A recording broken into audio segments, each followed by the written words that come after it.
Meteorologist Aaron Brackett, look at this photo here. I wanted to show this to you from the UP, way up north. They're just starting to get a little bit past the peak of their fall colors, but just a breathtaking shot here from a colleague of mine who works at KGUN-TV. And yeah, their fall colors starting to go down. Actually, on my way to work today, though, I did see a couple trees here in the city of Tucson that were sporting some fall color. Pretty amazing to see. As we look at our headlines now, we're going to be looking at some cooler air just off to the northwest. We're going to get our turn as soon as Sunday. We'll start to feel the effects of that, but we're going to stay warm for one more day.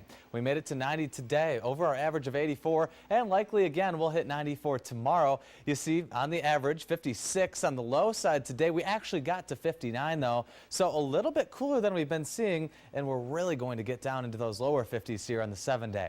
Looking outside right now, a wonderful setup to a sunset here. We'll wait about 15 or 20 minutes. Should get some very brilliant colors with these clouds right above those Tucson mountains. Currently speaking, or actually earlier today, we had that high of 90, 85 for you in Oracle. We saw the lower 80s to middle 80s in portions of Cochise County, and of course the lower 90s still hanging off to the northwest. Right now, well, still in those lower 90s in Phoenix. We've dropped to the upper 80s here in Tucson, and you see things almost down into the 70s out in Cochise County. We're low on humidity though, so after we lose that sunlight in the next hour or so, expect those temperatures to take a huge dive. You see a 48-degree dew point in Tucson, not bad, but it's going to go down as you see that drier air just off to our east. From Safford to Wilcox to teens in Show, though, just 14 right now on their dew point scale.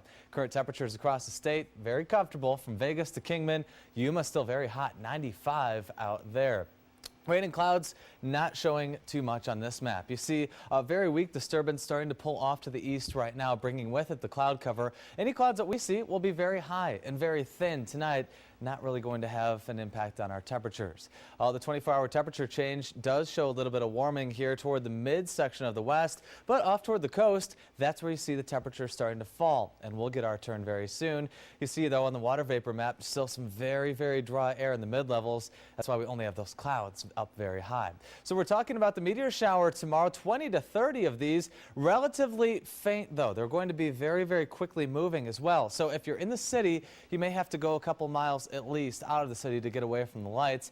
Late Saturday through early Sunday will be the best time, peaking very early on Sunday morning, about 3 to 4 a.m. So if you're an early riser, head out and look at that. Now here's Futurecast going into Sunday morning, Sunday noon, and then into the afternoon hours. We're pretty much void of clouds. Now here's the peak viewing time for the meteor shower. 3 a.m. on Sunday, you don't really see anything. We should be a-okay with viewing. So here we go tonight. It's across the area. 53 in Sierra Vista, 54 in Wilcox. Right along the border, 51 degrees will be your temperature. You see those lower 60s still hanging off to the northwest in places like Casa Grande, Sells, and up toward the Phoenix area. Here in Tucson, we go down to 58 tonight with mostly clear skies. Going to be just a little bit cooler than we saw last night in most locations. A light northerly wind at 5. Tomorrow, this is our last day for a long time that begins with a 9. So our average high, 84. I can finally stop hitting that 9 key when I type in the 7-day planner. Here we go now. We see 86 on Sunday, a very slight chance of rain, just 10%. Remember, that's a 90% chance it won't happen. And then as we go through the middle portion of the week, I started with a 7 on Wednesday, 79. Partly cloudy skies, then back up to the middle 80s by the end of this period. But 79, I think I'm just going to take a long walk, take the dogs out that morning and enjoy it. 7, by the way, is my favorite number. I hope we get a lot more of those to come. Yeah, me too. Thank you. Calling all coin collectors and wine connoisseurs.